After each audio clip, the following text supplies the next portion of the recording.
प्रणिपात प्रपितामह।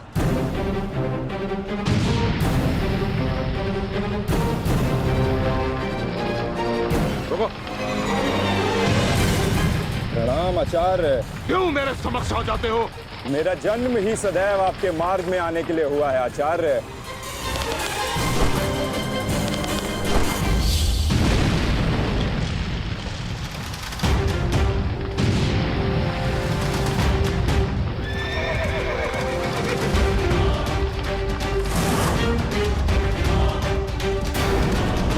मुझे युवराज की सहायता के लिए जाना होगा।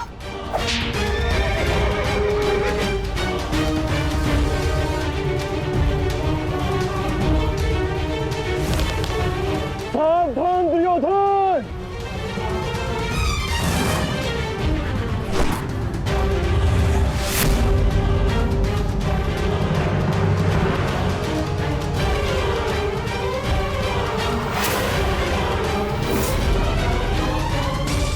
चूक गए अर्जुन। अपना एक बाण व्यर्थ कर दिया तुमने। ना मेरा बाण अपना लक्ष्य चूकता है और ना मैं कोई बाण बिना लक्ष्य संधान करता हूं।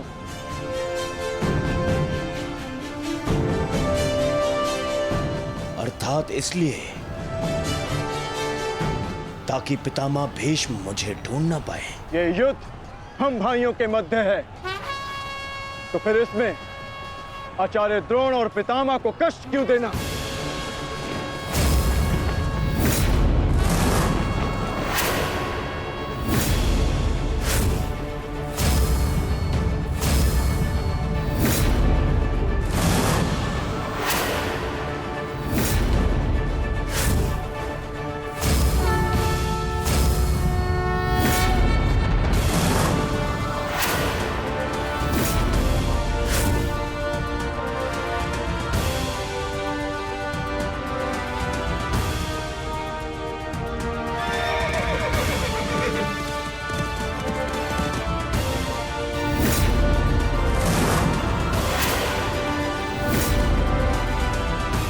युद्ध क्षेत्र में योद्धा कहाँ है, ये जानने का सबसे अच्छा संकेत है उसके युद्ध की पताका। सारी पांडव पताकाएं एक साथ, अर्थात वहां कोई एक विशेष शत्रु है, और वो विशेष शत्रु युवराज दुर्योधन के अतिरिक्त और कोई नहीं हो सकता।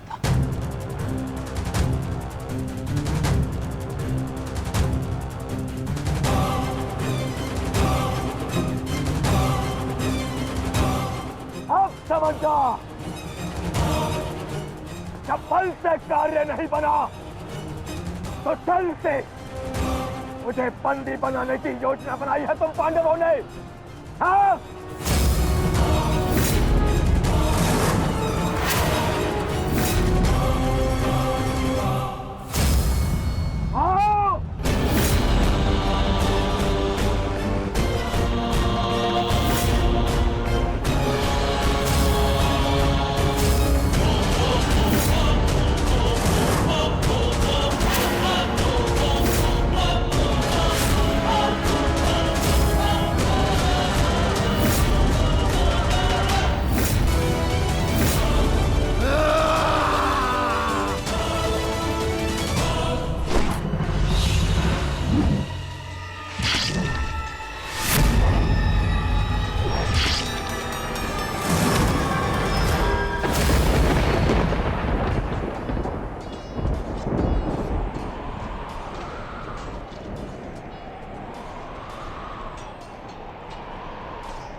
ये क्या किया तुमने पुत्र?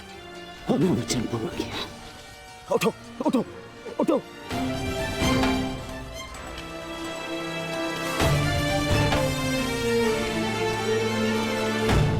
ये मेरे और इन पांडवों के मध्य का युद्ध है, तुम्हारा नहीं। तुम जाओ, ये मेरा आदेश है, जाओ यहाँ से। आज यदि स्वयं ईश्वर भी मुझे आदेश दे तो मुझे स्वीकार नहीं है युवराज। आपके द्वार से कोई खाली हाथ नहीं लौटना चाहिए युवराज। शत्रु युद्ध मांग रहा है यार। आइए मिलकर उसे युद्ध का आनंद देते हैं।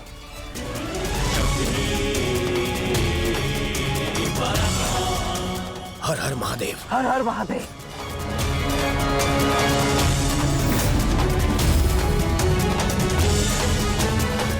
उठ जाओ वृषसेन। आज मेरे और दुर्योधन के मध्य जो भी आएगा या तो रणभूमि से जाएगा या इस संसार से।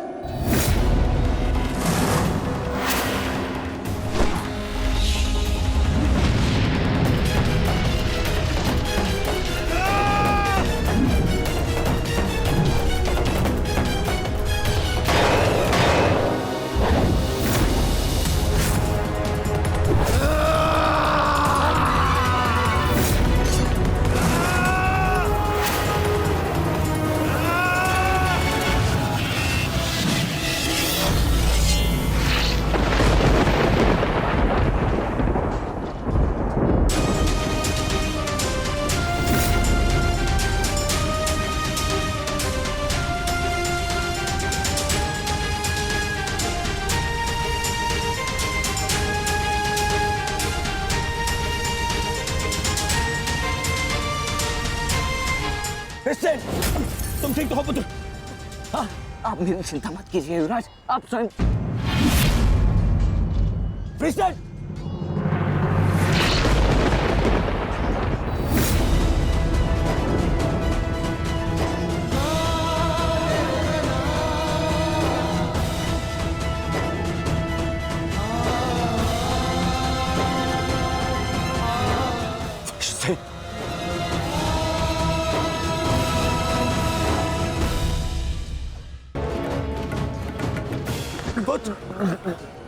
वृषसेन, अभी भी समय है, लौट जाओ।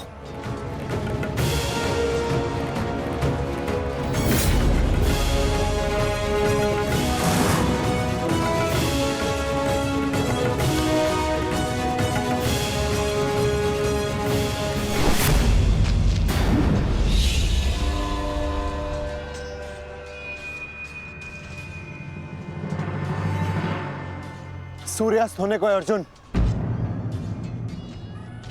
संधान करो।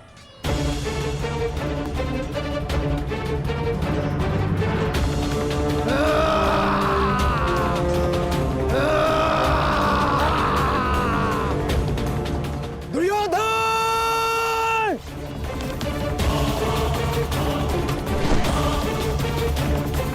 युवराज!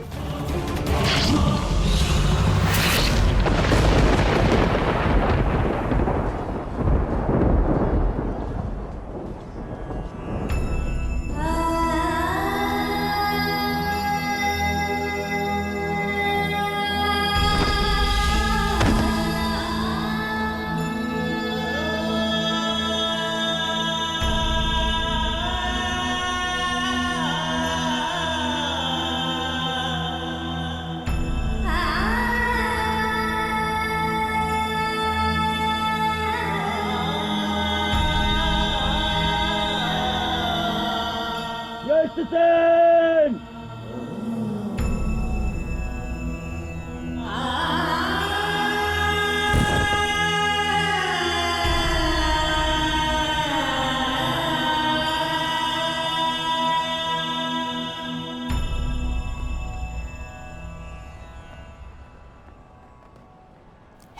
युवराज, आप सुरक्षित तो है। हाँ पुत्र, मैं सुरक्षित हूं। और तुम चिंता मत करना, मैं तुम्हें अभी वैद्य के पास में लेके जाऊंगा। तुम स्वस्थ हो जाओगे। आओ आओ।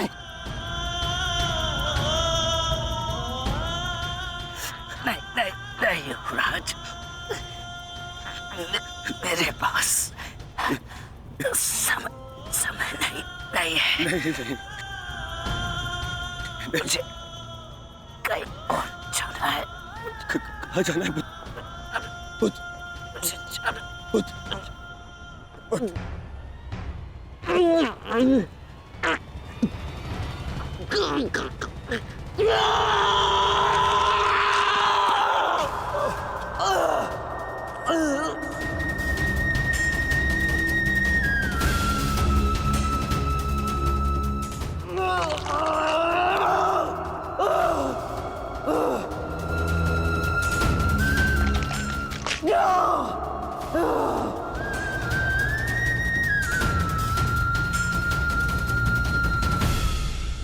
इस संसार से जाने से पूर्व मुझे उनसे मिलना है जिन्होंने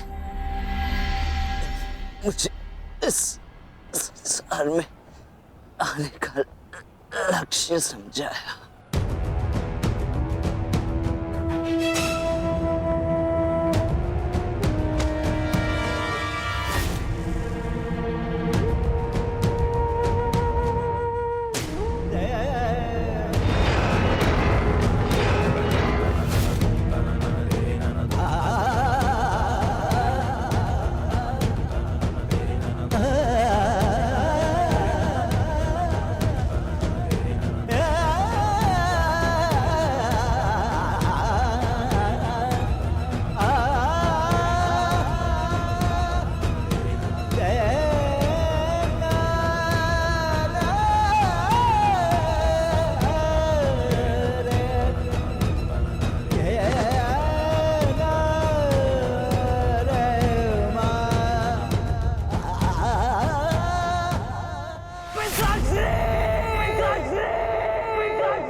रुकिए पिताश्री।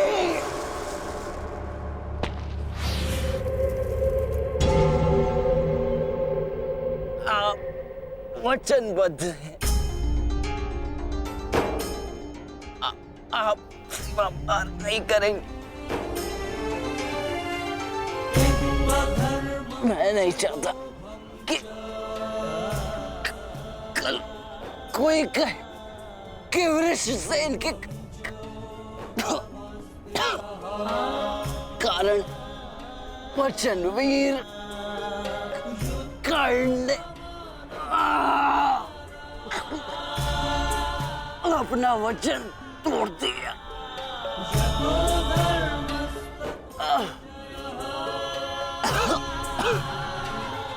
आओ पुत्र, अपने पिता के पास आओ। हाँ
मैंने अपना वचन पूरा किया पिताश्री। तुम्हें कुछ नहीं होगा, कुछ नहीं होगा तुम्हें। जब मृत्यु समक्ष खड़ी हो तो क्या कहता है? हे मृत्यु यार, यदि तू आने को प्रसन्न मुख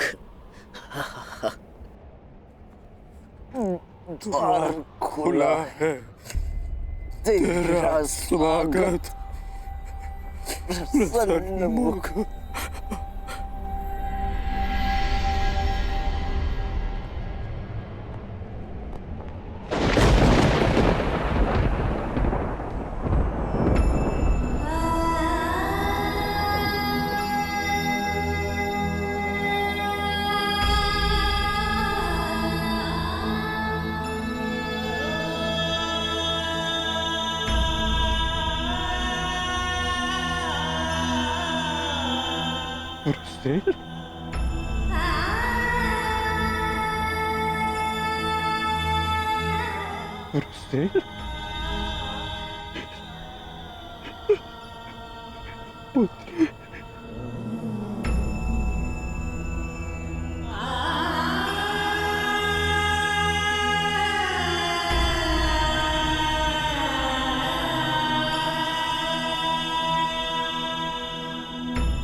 पुत्र पुत्र उठो उठो पुत्र उठो, तुम्हारी माता तुम्हें इसकी आज्ञा नहीं देती।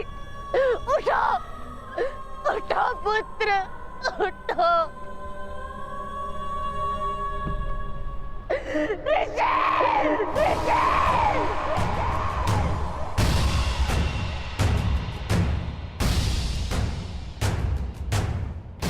पांडु पुत्रों की, पांडु पुत्रों की, पांडु पुत्रों की, पांडु पुत्रों की, पांडु पुत्रों की,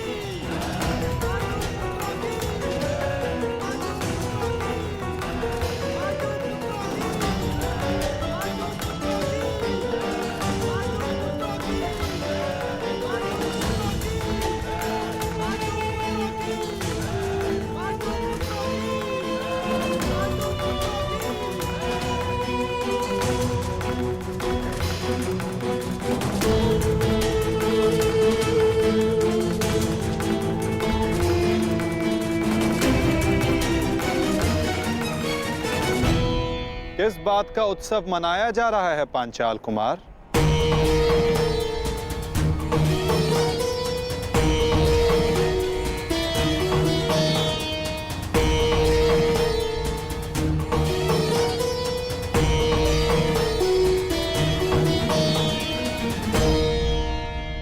अपनी विजय का उत्साह रखना उचित है, परंतु एक वीर, एक महायोद्धा की मृत्यु का उत्सव मनाना उत्साह है।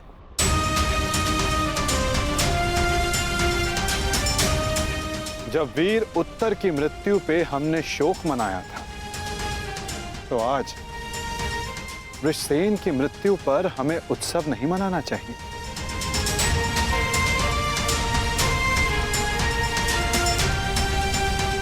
कल हमने एक वीर योद्धा खोया था और आज हमारे विपक्ष ने एक वीर योद्धा खोया है।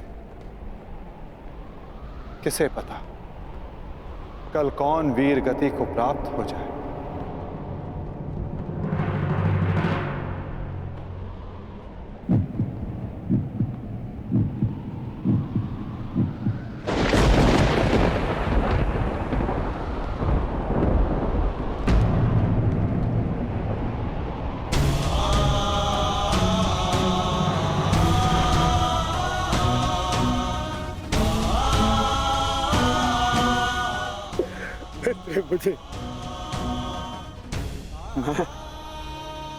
मैं तुम्हारे पुत्र की रक्षा नहीं कर पाया अमित।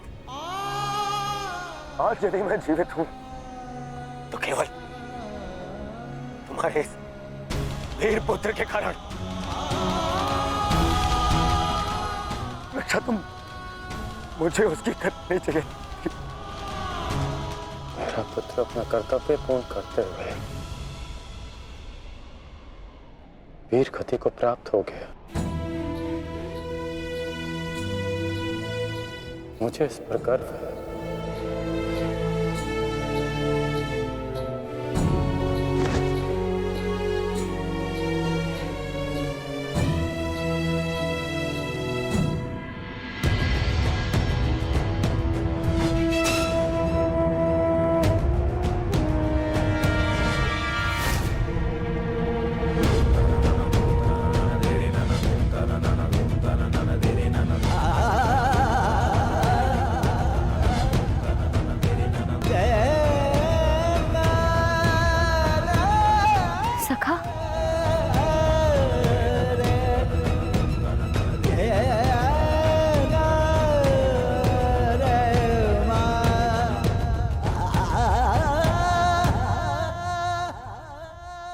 इतना तो मैं समझ गई थी कि वहां सबके मध्य आप मुझे कोई संकेत देना चाह रहे थे, परंतु आपका मंतव्य क्या था सखा? मैं समझ नहीं पा रही हूं। वो क्या है जो आप कहकर भी नहीं कह रहे थे? बताइए सखा। यही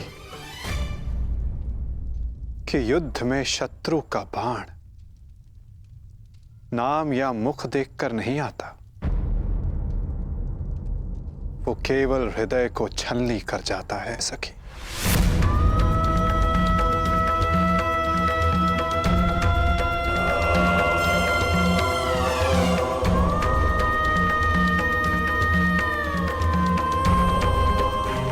मेरे पुत्रों की भाग्य रेखा भी वृषसिंह की बात है।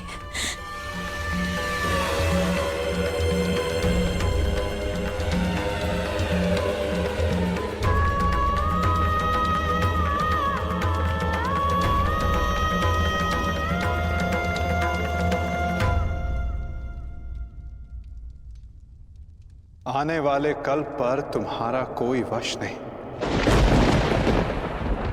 और जो कल हो गया उस पर शोक मनाने का कोई लाभ नहीं।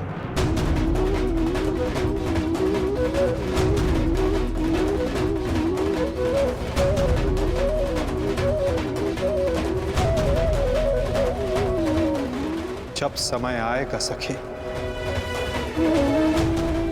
तुम्हें सब ज्ञात हो जाएगा।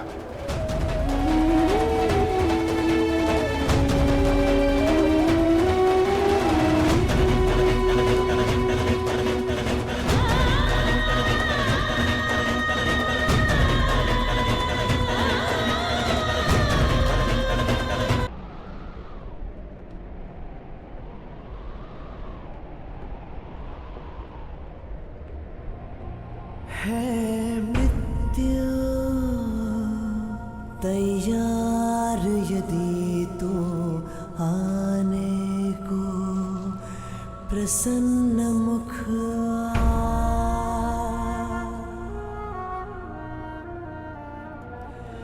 द्वार खुला है तेरा स्वागत वीर खड़ा द्वारे अभयागत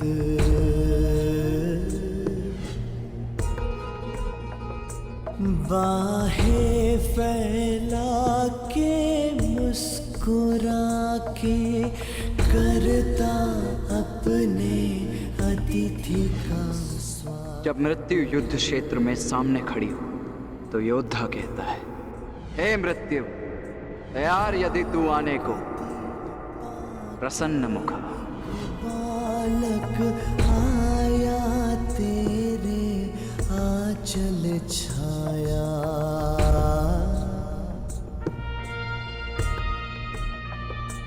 पिता की गोद में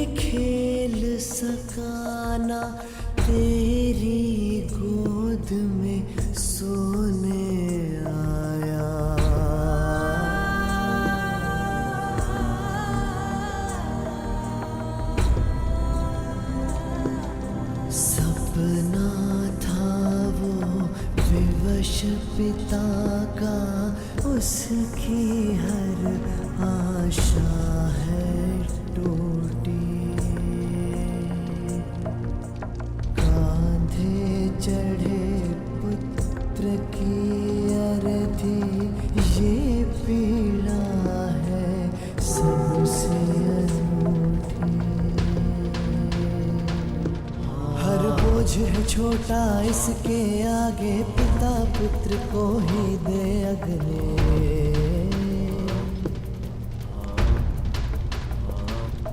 अश्रु है बहे आज अंगारे, आग नहीं है अब ये बुझने।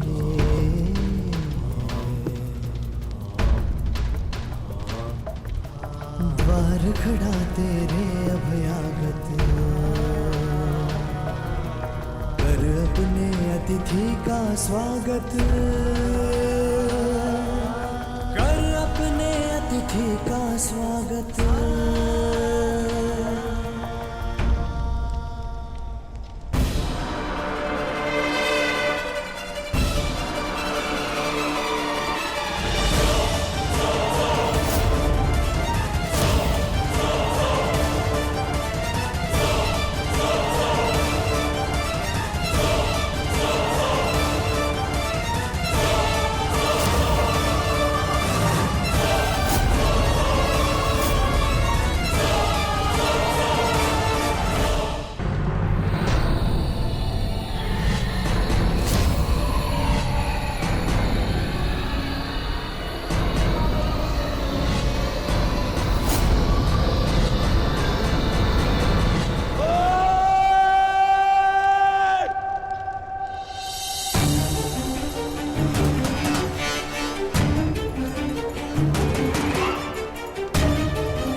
छोड़ो मुझे!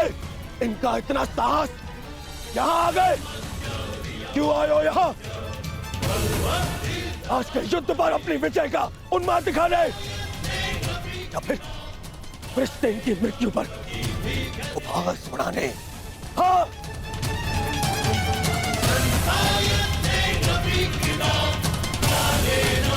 मामा जी, इन्हें कहिए यहाँ से चले जाए, अन्यथा मैं इनका बंद कर दूंगा। जाओ यहाँ से!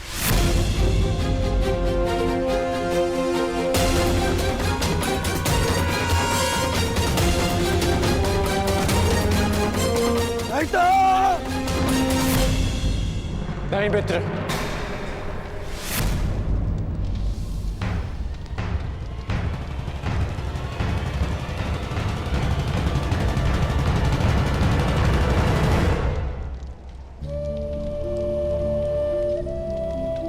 रहने दो इन्हें। मेरा पुत्र वीर गति को प्राप्त हुआ है, उसे शांति से दूसरे लोग जाना।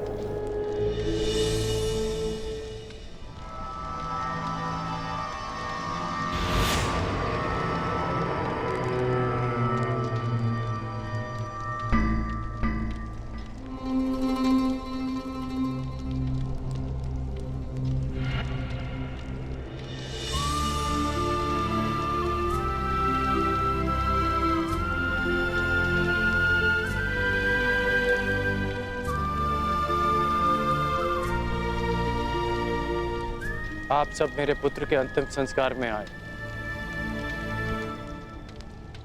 उसकी वीर गति को सम्मान दिया।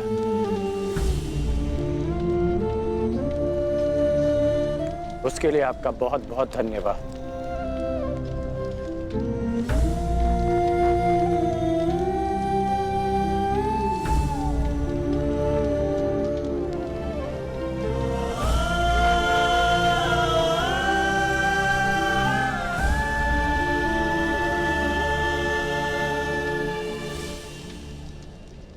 ठहरो अर्जुन,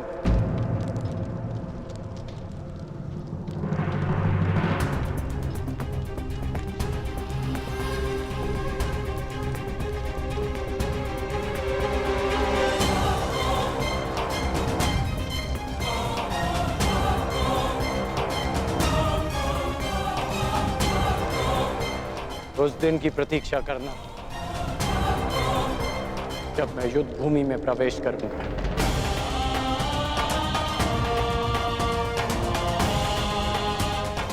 जो भी हुआ मुझे भी उसका खेद है।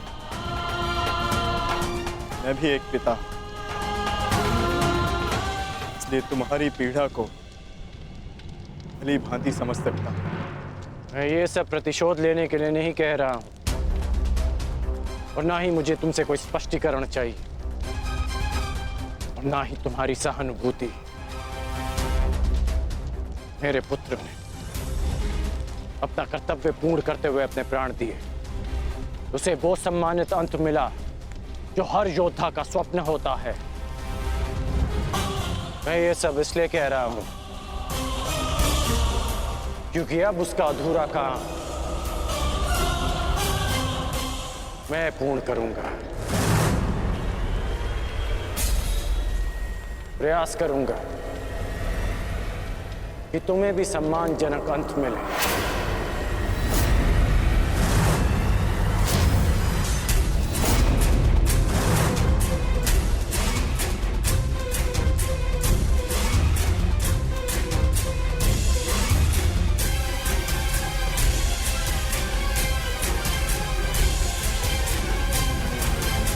अर्जुन,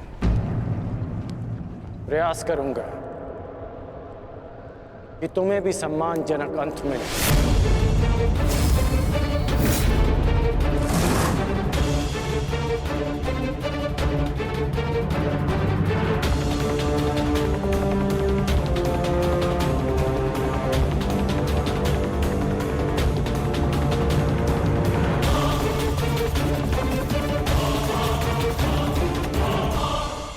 मित्र, इन पांडवों को इनकी नियति तक अवश्य पहुंचाऊंगा मैं, परंतु उससे पहले उस विश्वासघाती को उसकी नियति तक पहुंचाऊंगा। तो हमारे ही पक्ष में है।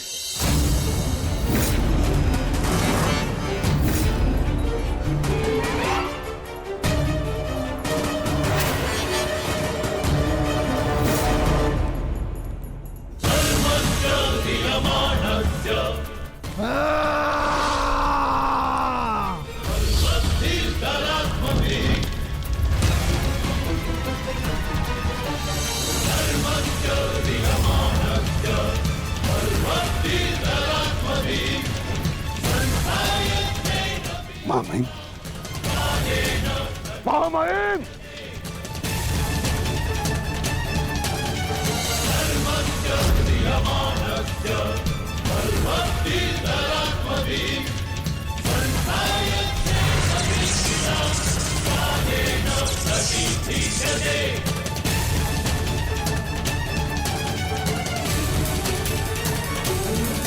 महामहिम, आप ठीक तो है? महामहिम के शिविर में अग्नि लगाने का दुस्साहस किसने किया? उत्तर दो। एक विश्वासघाती को यही दंड मिलना चाहिए, यही।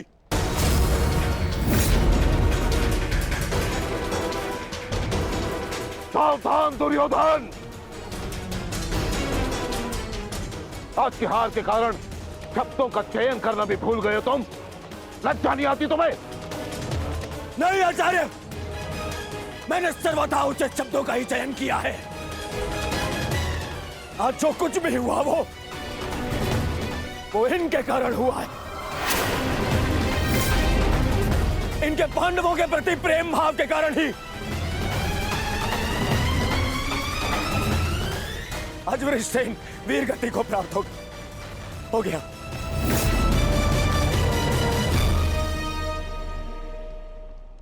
इसीलिए मैं हस्तिनापुर का युवराज दुर्योधन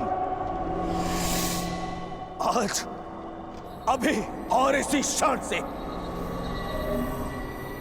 आपको कौरव सेना के सेनापतित्व से मुक्त करता हूं।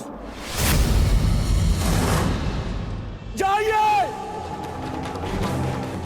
चले जाइए वापस हस्तिनापुर और जाकर विश्राम करिए वहां।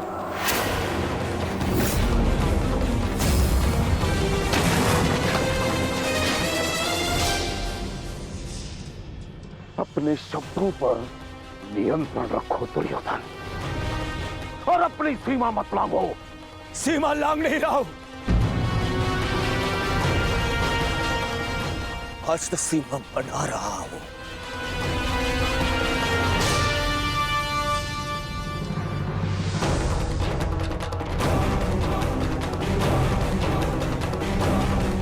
इस समय मैं ऐसे व्यक्ति के सामने खड़ा हूं जो हमसे अधिक हमारे शत्रुओं के पक्ष में है, जिनके मौन रहने के कारण ही मेरे मित्र ने अपना पुत्र और मैंने अपना रक्षक खो दिया। हस्तिनापुर के युवराज की सांसें चलती रहे तो उसने अपनी सांसें खो दी। वृषसेन की मृत्यु का दुख जितना तुम्हें है उतना हमें है, हम सबको है। पर इसका अर्थ ये नहीं कि तुम महामहिम के साथ दुर्व्यवहार करो, जो मैं तुम्हें कदापि करने नहीं दूंगा। बस गुरुदेव, यदि आप भी पितामह के साथ विदा लेना चाहते हैं तो आप भी जा सकते हैं। आपको ससम्मान विदा करेगा यह दुर्योधन।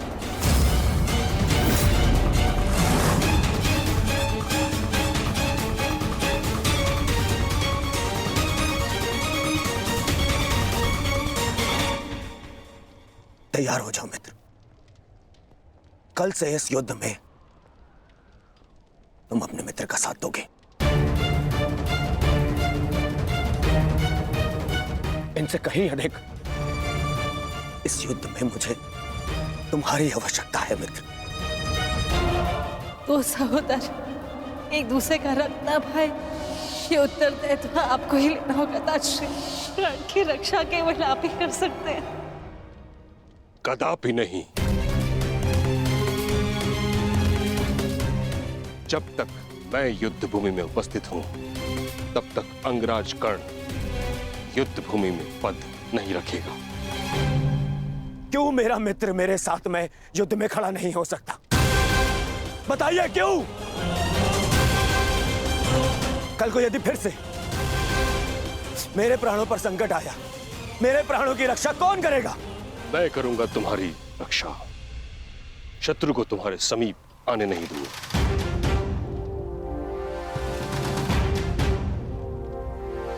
कल सूर्य की पहली किरण के साथ तुम ही नहीं अपितु समस्त पांडव भीष्म पितामह का वह रूप देखेंगे जिसकी किसी ने कल्पना भी नहीं की हो।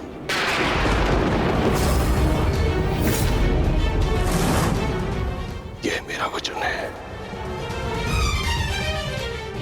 अर्जुन हो या युधिष्ठिर, कृष्ण हो या भीम, गंगा पुत्र भीष्म के प्रताप के आगे झुकेंगे। यह मेरा वचन है।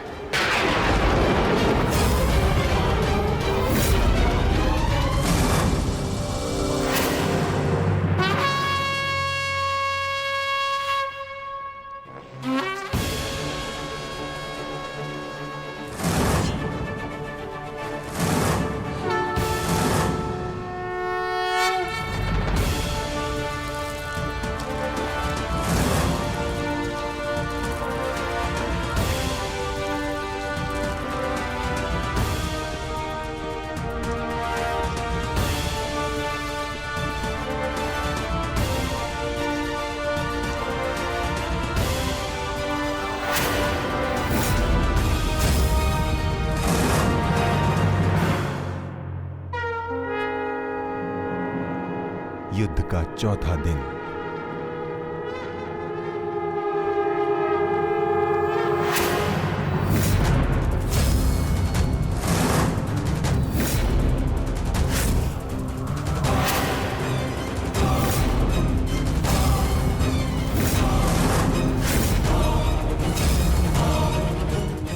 पितामह, युग की रचना कीजिए। मुझे अपने प्राण का विश्वास दिलाइए पितामह। बस दुर्योधन, अन्य कोई व्यूह नहीं। चलो सारथी।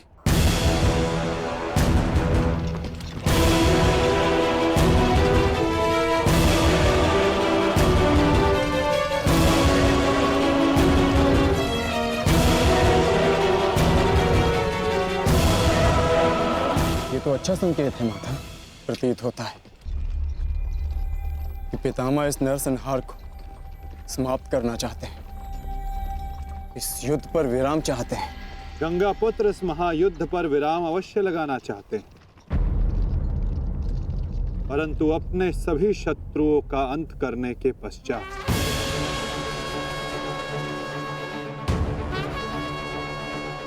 आक्रमण करो पांडु पुत्रों, और यदि सामर्थ्य हो तो जीवित रहो।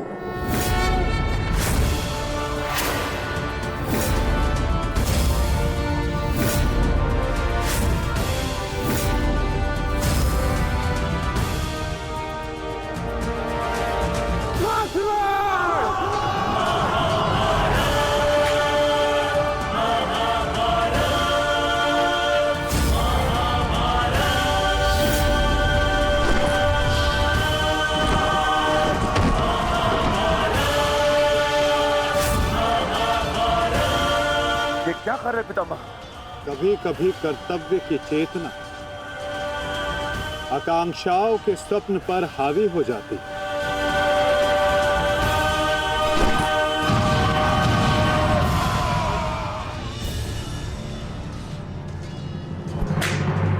यह मेरी अंतिम चेतावनी है पांडुपुत्रों, और तुम्हारे पास ये अंतिम अवसर है। समर्पण करो, अन्यथा परिणाम के लिए प्रस्तुत रहो।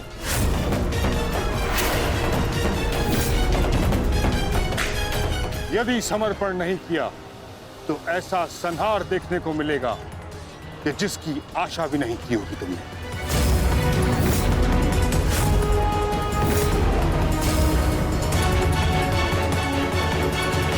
किस बात का समर्पण पितामह? किस बात का समर्पण? आप भली भांति जानते हैं कि इस युद्ध के अलावा हमारे पास और कोई विकल्प नहीं, और यही युद्ध हमें हमारा अधिकार और न्याय दिलाएगा। तो ठीक है, अपने इस निर्णय का परिणाम भुगतने के लिए तत्पर हो जाओ।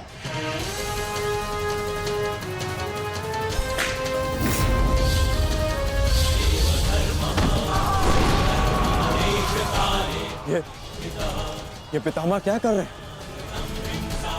हमारे सैन्य बल का क्रूरता से अंत कर रहे हैं।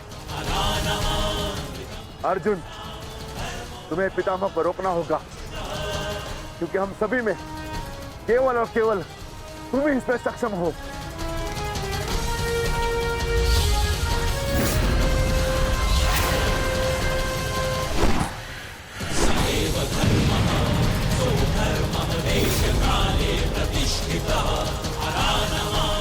अर्जुन,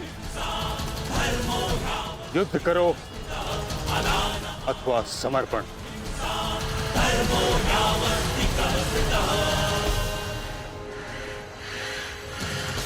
तुम्हारे मौन ने मुझे उत्तर दे दिया।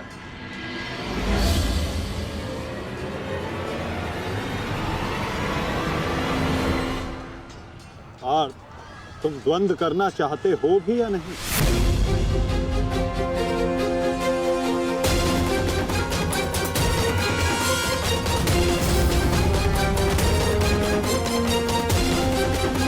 तुम्हारे मौन ने मुझे उत्तर दे दिया। उचित होगा पितामह कि आप अपनी ओर से कौरवों को भी आक्रमण करने की अनुमति दीजिए, क्योंकि आप तो मेरे साथ द्वंद्व में व्यस्त होने वाले हैं। मेरी ओर से लड़ रहे योद्धाओं का अपमान मत कीजिए पितामह। ठीक है अर्जुन,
युद्ध का 9वां दिन।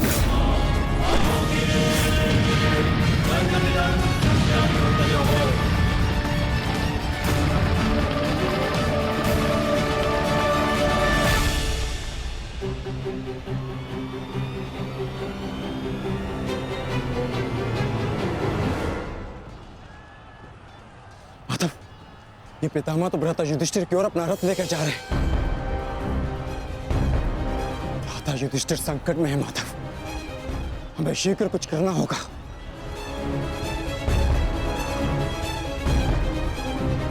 तुम भली भांति जानते हो युधिष्ठिर कि तुम मुझसे द्वंद्व करने में सक्षम नहीं हो। इस कारणवश अपने सैनिकों की आहुति देना बंद करो, समर्पण कर दो।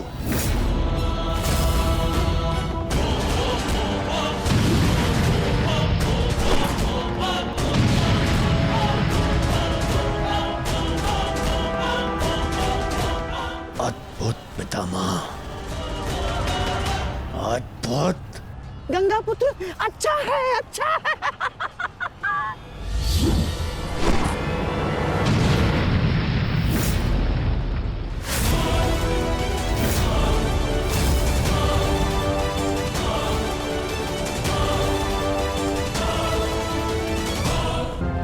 मेरे मार्ग से हट जाओ।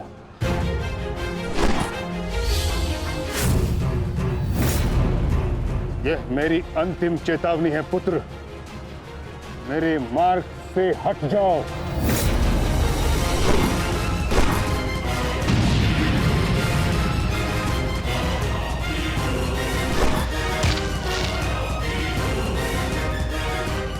समर्पण करो।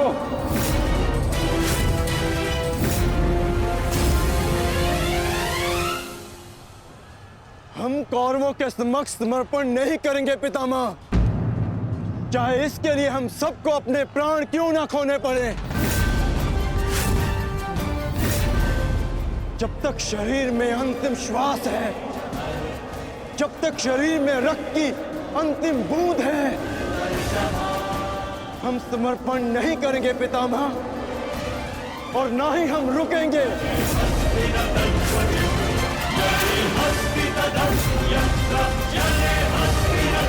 ठीक है अर्जुन, यदि तुम्हारा निर्णय यही है तो मेरा उत्तर भी जान लो।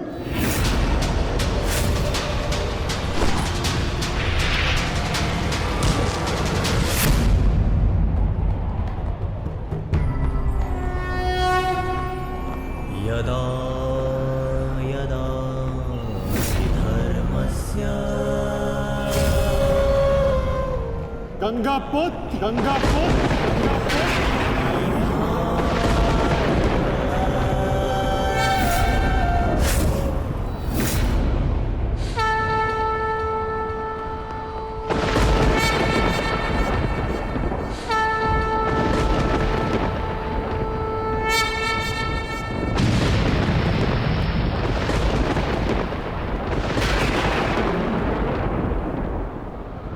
मेरे शस्त्र ना उठाने के दिए गए वचन को मेरी दुर्बलता मत समझना। स्मरण रखिए कि समय के साथ वचन के अर्थ का उत्थान ना होना धर्म नहीं, अधर्म होता है।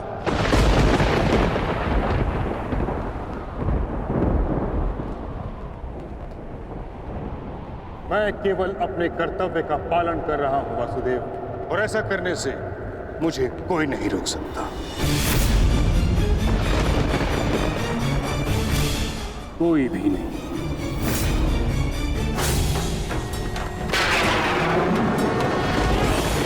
शांति का मैत्री का प्रयास भी विकास ना समझ सके नाश ही अबोध पे प्रहार से कर्ण रुद्र दानव का विनाश भी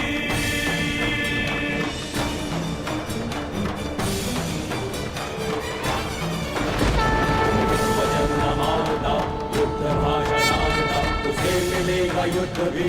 दंड भी प्रहार भी।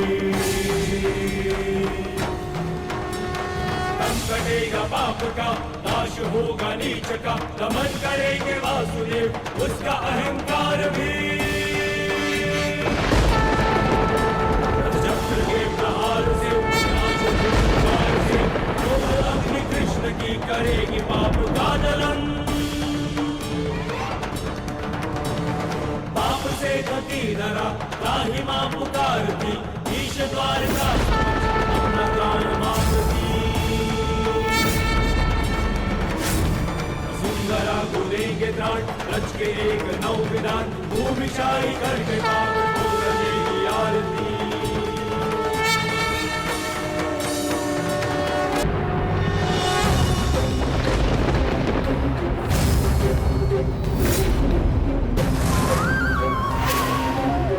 मुझे ऐसा करने पर विवश मत कीजिए गंगा पुत्र। मैं आपका वध कर सकता हूं, और ऐसा करने के लिए मुझे शस्त्र उठाने की आवश्यकता नहीं, केवल ये चक्र ही पर्याप्त है।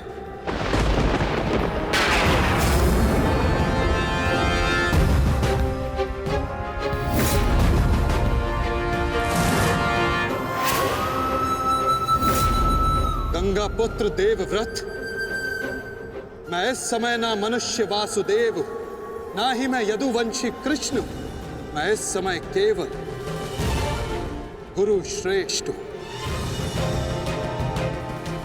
मैं ही सत्य हूं, मैं ही ज्ञान और मैं ही न्याय हूं गंगा पुत्र। इस महायुद्ध का आवाहन और इस युद्ध में आपकी उपस्थिति मेरे निर्णय से है गंगा पुत्र। आपका जीवन मेरे निर्णय, मेरी इच्छा से था, और अब आपकी मृत्यु मेरे अधीन है।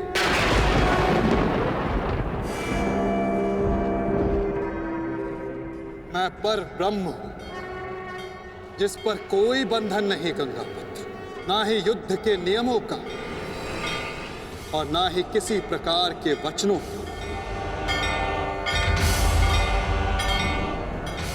आपके अंत के लिए शस्त्र ना उठाने की प्रतिज्ञा को तोड़कर मैं आपका वध करूंगा गंगा पुत्र।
धर्म स्थापना के मार्ग पर आगे बढ़िए वासुदेव।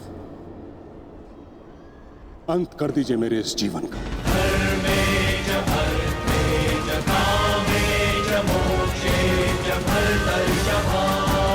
मैं स्वयं को आपको समर्पित करता हूं।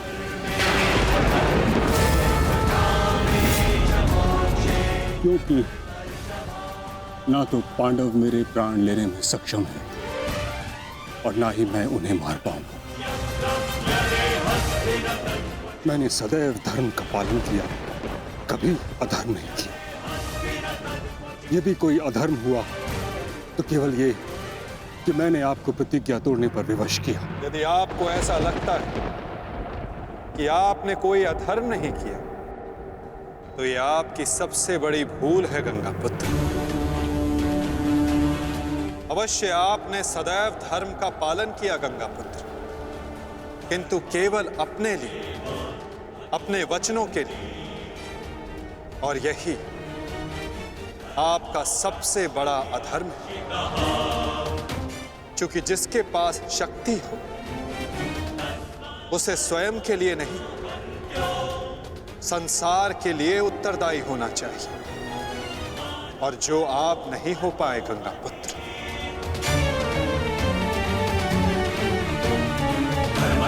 और आपका तथाकथित धर्म ही आपका अज्ञान, आपका सबसे बड़ा शत्रु और अधर्म बन गया। किंतु वासुदेव, मैंने तो सदैव वही किया जो मेरी अंतरात्मा ने कहा। तो क्या इस धर्म युद्ध में अधर्म के पक्ष से लड़ने की अनुमति भी आपको आपकी अंतरात्मा ने दी गंगा पुत्र? भरी सभा में द्यूत में होते छल को देख मौन रहने की अनुमति क्या आपको आपकी अंतरात्मा ने दी थी गंगा पुत्र? कुल वधू का वस्त्र हरण होते समय शस्त्र उठाने के लिए क्या आपको आपकी अंतरात्मा ने रोका था गंगा पुत्र? हस्तिनापुर की सुरक्षा के लिए आपने इतिहास की सबसे भीषण प्रतिज्ञा ली गंगा पुत्र, परंतु आप हस्तिनापुर का अर्थ ही अनुचित समझ बैठे। आपने सिंहासन को हस्तिनापुर समझ लिया, और देखिए उसी भूल का, उसी अधर्म का परिणाम है ये महाविनाश गंगा पुत्र। आपने हस्तिनापुर के सिंहासन का त्याग नहीं, आपने संसार के प्रति अपने कर्तव्यों का त्याग किया था गंगा पुत्र, और यही आपका सबसे बड़ा अधर्म था।